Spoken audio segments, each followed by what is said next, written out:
नमस्कार मित्रांनो, माझं नाव प्रशांत निकम आणि तुमचं सर्वांचं आपल्या चॅनलमध्ये स्वागत आहे. मित्रांनो, आजचं जे थंबनेल तुम्ही पाहिलं असेल की हॉटेल भाग्यश्रीच्या मालकाचं अपहरण म्हणजे किडनॅपिंग आणि हत्येचा प्रयत्न म्हणजे 307 आणि 365 या दोन गुन्हे या ठिकाणी घडता काय घडलं किंवा हे सर्व कशामुळं घडलं की याच्यात चूक कोणाची नेमकी आपण जाणून घेणार आहोत आज की याच्यात सत्य काय आणि किंवा कशामुळे हे सगळं झालं किंवा कोण यास कारणीभूत आहे. त्याचे भाग्यश्रीचे मालक कारणीभूत आहेत का आणखी काही वेगळी कारण आहेत तर ते आपण नक्की पाहणार आहोत. पण त्याच्या अगोदर त्यांच्याबरोबर जे झालं त्यांचं म्हणणं असं आहे की रात्री 7:30 वाजता त्यांनी मला फोटो काढण्यासाठी गाडीत मुंडकं घालायला लावलं आणि सेल्फी घेतल्या. तर रात्री 7:30ला कोण गाडीत मुंडकं घालतं का काचेच्या आतून आणि त्याची सेल्फी घ्यायची होती त्यांना किंवा फोटो घ्यायचा होता. तर आता ते 30 मिनिटाची क्लिप आहे, सॉरी 30 सेकंदाची एक क्लिप आहे, तेवढी बघा. त्याच्यानंतर आपण डिटेल चर्चा करणार आहोत की याच्यामध्ये नेमकी चूक कोणाची आहे आणि कशा पद्धतीने हे सगळं घडलेलं आहे. तर चला मित्रांनो, आपण ती क्लिप पाहूयात 30 सेकंदाची. हॉटेलवर जेव्हा आलेले होते माणसं त्यांनी मला फोटो मागितला. मी असा काचतनं फोटो द्यायला गेले की त्यांनी काच पॅक केली. आत पॅक केली त्यांनी लगेच गेअर टाकले. 140ची स्पीडनं गाडी पळवून नेली. मला इथं बुकी घातली आणि पुन्हा काय झालं? त्वरेच्याला ती म्हणायची की मारायचे देशात याला मारून टाकू म्हणायचे. याच्या हात जवळ फुटत नाहीत आणि मरत नाही त्यावर सोडायचंच नाही म्हणत होती. ड्रायव्हर म्हणणार जामखेड बसतं नाही तर तिथं पुलात फेकून द्यायचं म्हणजे याला मारून टाकायचं म्हणजे. आता बघा मित्रांनो, तुम्ही पाहिलं असेल की त्यांनी दाखवलं असे हात वगैरे नाही का. तर त्यांचं असं म्हणणं आहे की त्यांचे हात तोडणार होते ते आणि जामखेडच्या आसपास फेकून देणार होते, म्हणजे मारून टाकायचा प्रयत्न होता. तर आता हे का घडतं मित्रांनो? आता ह्या माणसाचं मी मागे काढलं होतं की मॅनेजमेंटचा अभाव आहे. कारण जो मनुष्य शिक्षण कमी आणि ज्याला थोड्या वेळात, आता 5-6 महिन्याचा काळ पण नाही झाला, तर ज्यांना असं हे पटकन सक्सेस मिळतं, तर आता याचं काय चाललेलं आहे मित्रांनो एक्झॅक्ट. आता मला सांगा याचा प्रॉब्लेम काय की जर धीरूभाई अंबानी म्हणजे आपले आत्ताचे जे मुकेश अंबानी त्यांनी जर ठरवलं की माझी विमान कंपनी विमान पूर्ण मीच बनवणार, कपड्याची कंपनी कपडे मीच बनवणार, मग टेलिफोनची कंपनी मी स्वतःच टेलिफोन, असं चालतं का? त्याला मॅनेजमेंट म्हणा. आता बघा त्यांच्याकडे कितीतरी आज टाटा सारखे कंपनी म्हणलं तर 10 लाख लोक कामाला आहेत, मॅनेजर आहेत, मोठमोठ्या इन्शुरन्स कंपन्या मोठमोठे पॅकेज देतात, त्यांना कामाला ठेवतात, मॅनेजर ठेवतात, सगळं चालतं. पण ह्या माणसाचं काय की मीच करणार, आपल्याकडे आचार्य कुठला नाही, आपण नाही ठेवत, आपण स्वतः बनवतो. अरे बाबा, तुला रोजचे 2-3 हजार कस्टमर जर इंटू केलं 230 तर 2000चे होतात मित्रांनो 4,60,000. जाहीरपणे सांगतो, आज 2,000-3,000 लोक जीवन गेले. 3,000 मध्ये झाले 6,90,000, 7 लाखाचा धंदा. लोक आहेत ना बघणारे, हॉटेल व्यवसाय काय तिथे आसपासचे. तर तुम्हीच बोंबलून सांगता बाबा तुला काय गाव जेवण घालायचंय का? एकदाच 10-20 मी मागच्या व्हिडिओ पण मध्ये सांगितलं होतं, ह्या माणसाला एकदाच काय तिथे 1 लाख लोक बोलवायचीत का? तू बनवणार आहे का तेवढ्यांच्या भाज्या? तू करणार आहे का? आता हे बघा, जे आता जो धंदा बसलेला आहे त्याचा, आपण बघा, आपण नेहमी चांगल्या गोष्टी सांगत असतो, आपण काही त्याला हिनवत नाही. पण शिक्षणाचा अभाव कुठे ना कुठे मित्रांनो हा कमी पडतो. जरी परमेश्वर त्याच्या मागे असला तरी आज शिक्षणाचा अभाव आहे त्याला, त्याच्यामुळे त्याचे लक्ष देत नाही. त्याला बऱ्याच लोकांनी धमकी दिली की रील टाकू नको, आणि मी त्यावेळेस सांगितलं होतं की तिथं जामर बसवा, कुणाला व्हिडिओ टाकू देऊ नका, रील काढू देऊ नका. हा माणूस काय सेलिब्रिटी आहे का? तिथंच सतत चालू असतं सगळं. आता बघा, ह्याने यांचं काम काय आहे की मॅनेजमेंट कसं करून द्यायचंय. आपल्याला जो धंदा बसलाय 2,000 लोकांचा, मी रोजचे 500-1000 लोक येऊ द्या ना, एवढा धंदा आहे कुणाला? तर त्यांना काय करा, तुम्ही जे आचार्य असतील त्यांना ग्रेव्ही बनवायला शिकवा. तुमचे मसाले तर सिक्रेटच आहे ना, का ते त्याच्यात काय लिहिलंय तुम्ही? पण तेच पातेले दाखवायचे, हे सोनं आहे, हे चांदी आहे, हे ते आहे, हे आहे. सगळ्या दुनियेत इथं पुण्याच्या आसपास असे हॉटेल आहेत तिथं ऍट ए टाइम 500-600 गाड्या असतात आणि पदार्थ 100-200 बनवलेले असतात. आणि वेटर जर बघितलं तुम्ही तर नुसत्या रोट्या थापण्यासाठी सुद्धा 40-50 वेटर आहेत. एवढी सर्व्हिस फास्ट आहे आणि एवढे धंदे सगळे चालू आहेत व्यवस्थित सगळ्या गोष्टी. पण ह्या माणसाचं कसं झालंय मित्रांनो, हा माणूस गेला हुरळून.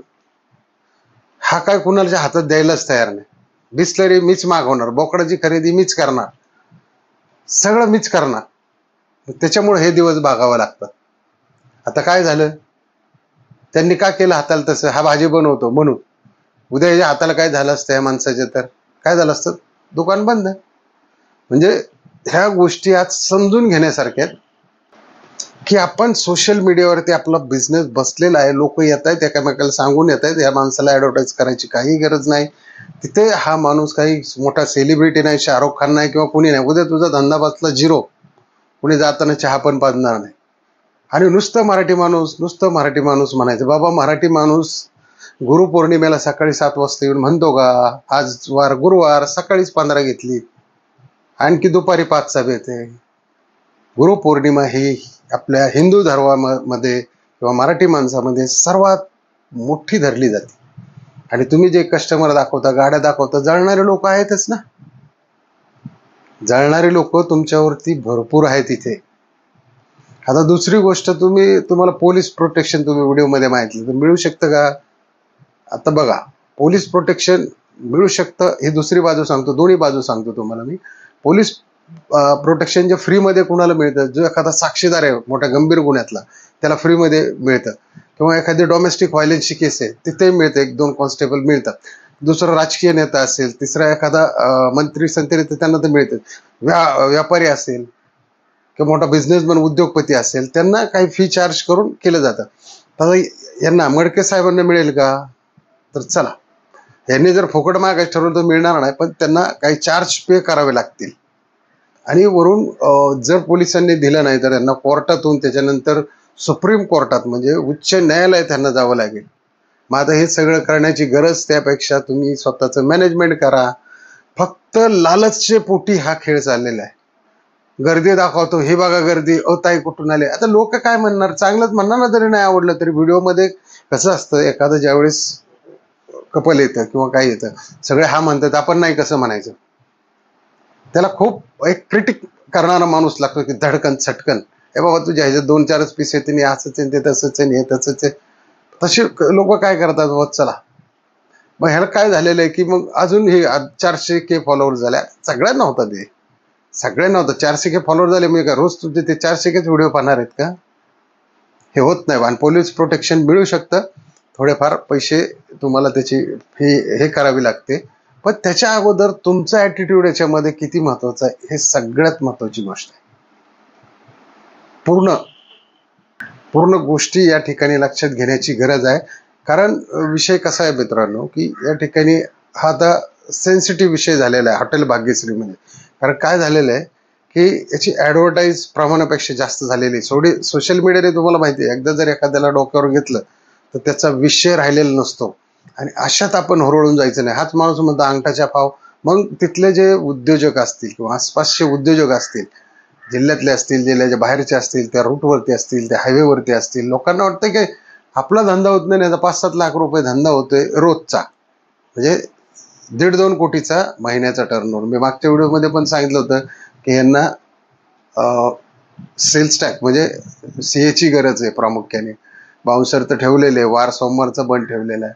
पण थोडंसं मॅनेजमेंट, आता जिथं होतं ते हॉटेल त्याच्यातच मॅनेज करायला पाहिजे होतं. ते एकरात सुद्धा पुरत नाही. मग आता काय 10 एकरात हॉटेल टाकणार आहे का? आणि दुसरी गोष्ट, पार्किंगची अशी व्यवस्था असावी जिथून एक गाडी गेल्यानंतर सर्व लाईनीमध्ये लागून पूर्ण गाड्या त्या कॅमेऱ्यामध्ये, कलर कॅमेरे स्वस्त मिळतात आजकाल. 2-2.5 हजार रुपयामध्ये कलर कॅमेरे पण चांगल्या क्वालिटीचे मिळतात, रात्रीत उन्हासारखं दिसणार आहे. ते जर तुम्ही 10-20 कॅमेरे पार्किंगला कव्हर केले तर त्या गाडीचा नंबर तुम्हाला ट्रेस करता आला असता. तुम्हाला अंधारात जाऊन काय त्या गाडीत मुंडकं घालण्याची गरज नव्हती. आता बरेच लोकांनी मी एका वृत्तपत्राच्या, मी नाव घेत नाही, त्याच्यात कमेंट आलं की हा नाटक करतो माणूस सोशल मीडियावरती सहानुभूती मिळवण्यासाठी. पण आता हे मी तर जजमेंट करू शकत नाही, कारण त्या माणसाला दुखापत झालेली दिसते आणि त्याच्या वागण्यावरून तर असं वाटत नाही. रील काढायला एखादा माणूस करू शकतो, पण आता बघा, त्याचा आज धंदा बंद असेल, उद्या असेल, परवा असेल. बरेच लोक म्हणले आता 4 दिवस दुकानच उघडणार नसेल. आता श्रावण पण चालू आहे, धंदा पण कमी होणार आहे. सगळ्या गोष्टी आपण पाहिणे केल्या. पण साधारणतः या ठिकाणी सारासार विचार केला तर भाग्यश्रीचे जे हॉटेल मालक आहे त्यांनी 10 एकरात जरी हॉटेल केलं तरी ते एकाच दिवसात बंद पडू शकतं. मी मागेही सांगितलं. आता तुमचा धंदा सेट आहे, कुठेतरी माणसाची तहानभूक थांबली नाही ना मित्रांनो, हे अशी वेळ येते. आता कालच जर त्यांनी मारलं असतं तर काय झालं असतं? चापासही लागला नसता. म्हणजे एवढं तुमचं परमेश्वराने दिलेलं असताना सुद्धा तुम्हाला एवढी हाव असेल तर मग हे लालच बुरी बला आहे. इथं काय करायचंय तुम्हाला की तुमची लालच सोडा. ह्याच्याबरोबर व्हिडिओ, त्याच्याबरोबर सेल्फी, हे तिकडे या, गर्दी दाखवा, तिकडे दाखवा, गर्दी दाखवा, हे करा ते करा. हे सोशल मीडियावरती नाटक करण्यापेक्षा 2-4 आचारी तयार करा. तुम्ही एका जागेवरती बसा निवांत, अजून 50 कर्मचारी वाढवा. तुम्ही स्वतः वाढत बसत नका जाऊ. आणि ते फक्त तुम्ही किचनवरती लक्ष ठेवा, त्यांना शिकवाल ते मसाल्याचं तुमचे सिक्रेटच आहेत, बाकी काही करण्याची गरज नाही, असा माझा अंदाज आहे. आता हे जे झालं त्याला मी कारणीभूत तुम्हाला स्वतःलाच समजतो. आता बाकी दुनिया काय विचार करत असेल किंवा काय नसेल, कारण माणूस कसा असतो, स्वतःच ओढून घेतो सगळं. तर ह्या माणसाने स्वतः ओढून घेतलेलं आहे मार्केटिंग मधून, सोशल मीडिया मधून. आणि दुसरी गोष्ट, दुसरा पण आयडिया उघडलेला आहे त्यांनी मिसेसच्या नावावर. आता हे मार्केटिंग करायचंय का युट्यूब मधून पैसे कमवायचे का, आता सगळं लक्षात आलं पाहिजे की सगळा वेळ ह्या माणसाने सकाळीच तिथं बोकडा हातात धरून बसायची गरज आहे का? काही लोक असतात त्यांना चिड येते, काही लोकांना अशी गर्दी दाखवलं वाटतं त्यांना पण चिड येते की काय माणूस आहे हा. की गुरुपौर्णिमेत सकाळी 7ला ज्यांनी सबस्क्रायबर केले त्यांनाही राग येतो. सकाळी 7ला पहिली रीड पडती बोकडं धरलेली. म्हणजे ह्या सगळ्या गोष्टी महत्वाच्या. ह्याच्यात हॉटेल भाग्यश्रीचे जे मालक आहेत हे पूर्ण रूपी म्हणजे तेच स्वतः जबाबदार आहेत त्या गोष्टीला. 1000 वेळा सांगितलं मी, पूर्ण एरियामध्ये जॅमर बसवा, एकही मोबाईल चालून देऊ नका. तुमचे जे असतील वॉकी टॉकीवर बोला, तुम्ही 4-5 वॉकी टॉकी घ्या किंवा माईक लावा वेटरचे, ठिकठिकाणी इथं असा प्रॉब्लेम आहे, 5 नंबरला, 10 नंबरला, 15 नंबरला, ह्या ठिकाणी तुम्हाला इथे जॅमर बसवण्याची गरज आहे. आणि गाड्या एक ठिकाणी पार्क करून पूर्णपणे कॅमेऱ्यामध्ये त्या गाड्या आल्या पाहिजेत सगळ्या. जाऊ द्या ना, तुमचा धंदा एवढा होतोय तर 2 लाख 2-3 लाख रुपये कॅमेऱ्यावाल्याला जाऊ द्या, सगळीकडून कव्हर करा, हॉटेलला कंपाऊंड टाका. कुठलाही जर मेळ नसताना फक्त आपलं पळतच राहायचं, खातच राहायचं, लालत. आज 20 कापली, परवा 50 कापणार, 100 कापणार, 200 कापणार, पण 1000 कापणार आहे का एक दिवशी बाबा? आणि तू बनवणार आहे का 1000ची भाजी?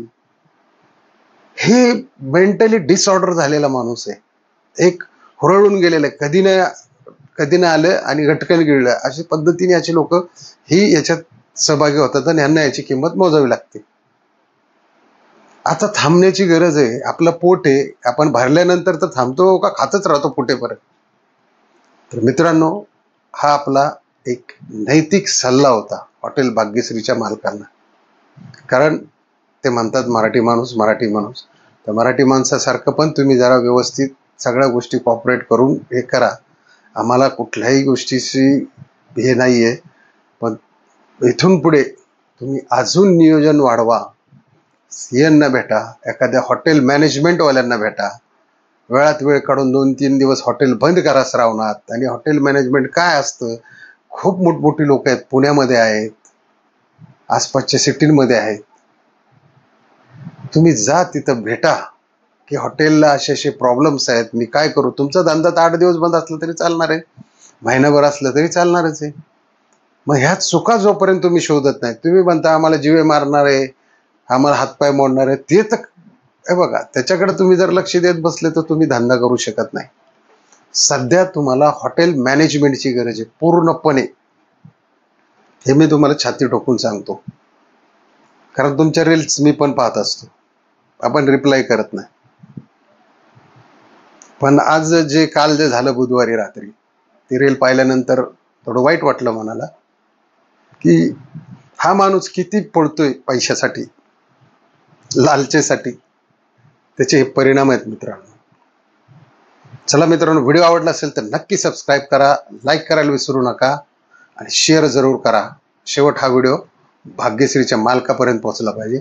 कारण त्यांच्या चुका, काही लोक मला म्हणतात की फोन करा सांगा, मी काय त्यांचा सल्लागार नाहीये.